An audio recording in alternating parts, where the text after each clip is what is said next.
Welcome to Spring LIB. Okay,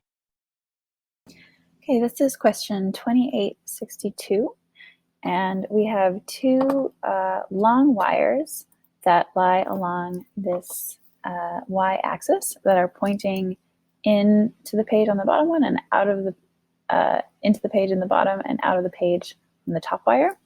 And we want to figure out the magnetic field at point P over here.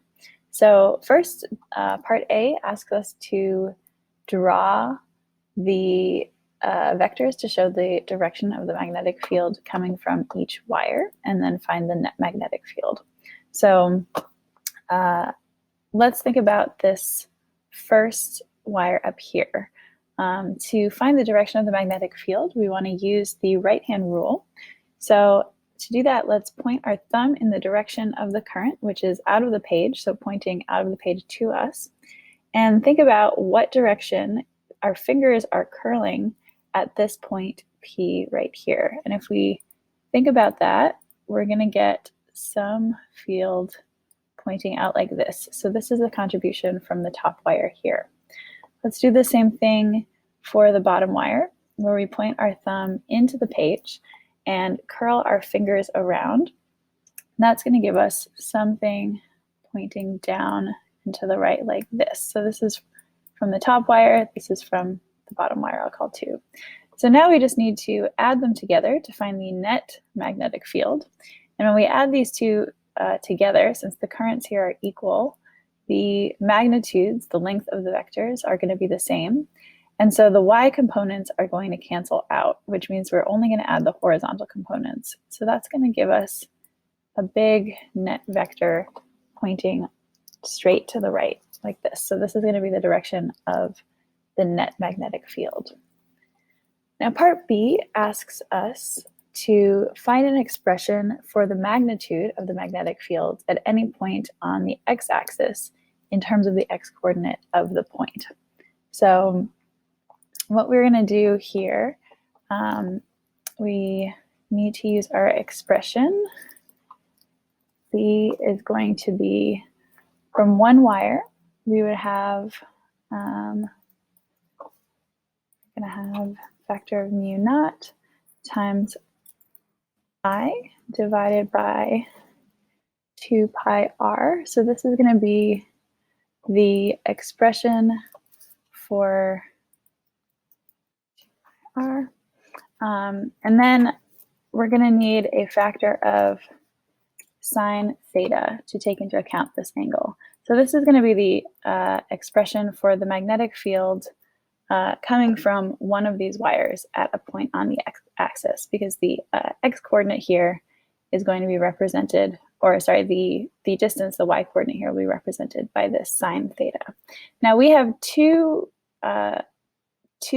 wires here, so what we're going to want to do is just multiply this by a factor of 2 to get the total net magnetic field. And this angle, because of the symmetry here, these are both still separated by a distance, a vertical distance a.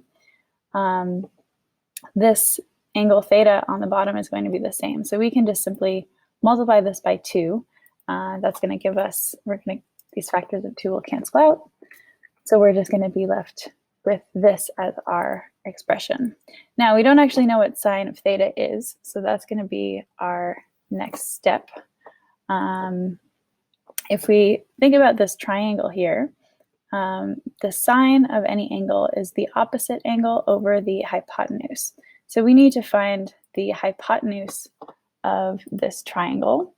And to do that, we just want to use the Pythagorean theorem. So using the Pythagorean theorem gives us the square root of a squared plus x squared. So that's going to be the length of this total distance along the hypotenuse of this triangle here. So now remember, sine is going to be the opposite, which is a, over the hypotenuse. So I'm just going to plug that in right here. So opposite is a, and then divided by the hypotenuse, which is this whole thing. So this is, let's see. Now we also have this factor of r down here. And notice that r is supposed to be the total distance from the wire to the point. So when we plug in r, we've just found that. We found the hypotenuse of this triangle. So I can plug that in again for r here. And now the way that I've written this, it's a little bit hard to see what's in the numerator. So I'm just going to bring this a over here because a is on top. And then on the bottom here, this is the denominator. We have this factor of pi. I guess I should put this over here. So we have a factor of pi, and then we have square root of a squared plus x squared, and then another square root of a squared plus x squared.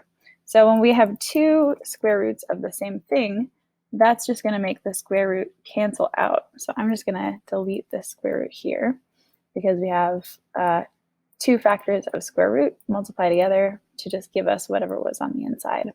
So this is going to be our final expression.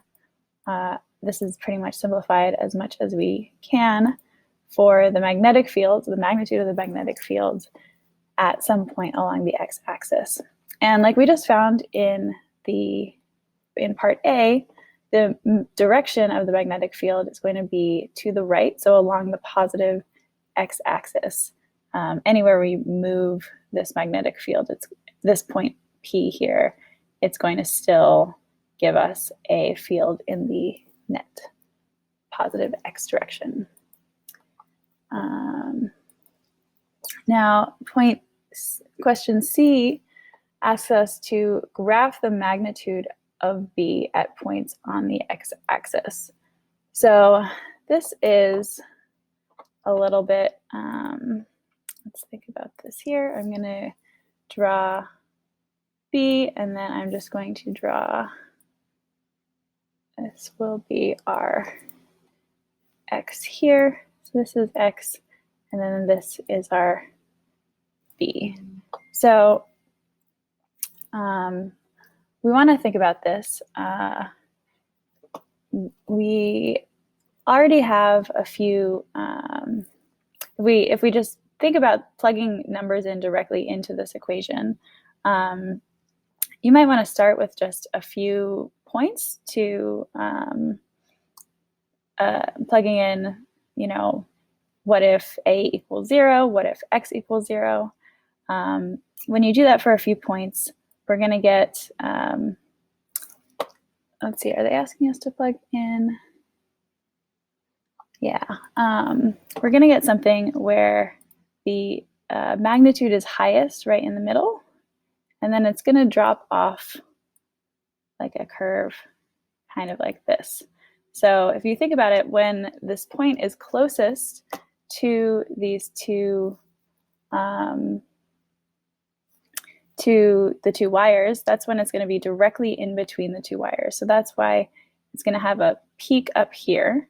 And then the farther we get from the wires, this magnitude is going to drop off. So in either direction, it's going to drop off. So this is the origin right here. And this answers our question of part D, where is the magnetic field at a maximum? Again, that's when x equals 0, when this is right in between these two wires, because the closer that it is to the source, to the currents that are causing the magnetic field, the higher the value of the magnetic field will be. So now part E asks us, what if x is much greater than a?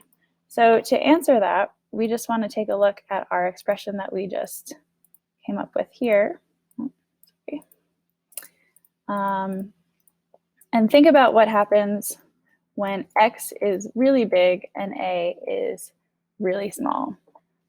Basically, usually when we think of when we're told that one value is much smaller than another, that means that any terms that are raised to a second or higher power are just going to be assumed to be 0.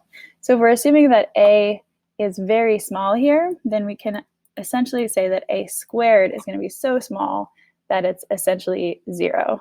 So we're just going to delete that term completely and assume that it's 0. So we'll be left with this expression. A, we can't assume that just a itself is 0. Also, if that that would just make this entire expression 0, which isn't going to be very helpful for us. So a we want to keep, but anything that if we had like an a cubed term, an a to the 4th term, those we would all just assume to be 0. So this is going to be our final expression when we're assuming that x is much larger than a. So this is the answer to part E.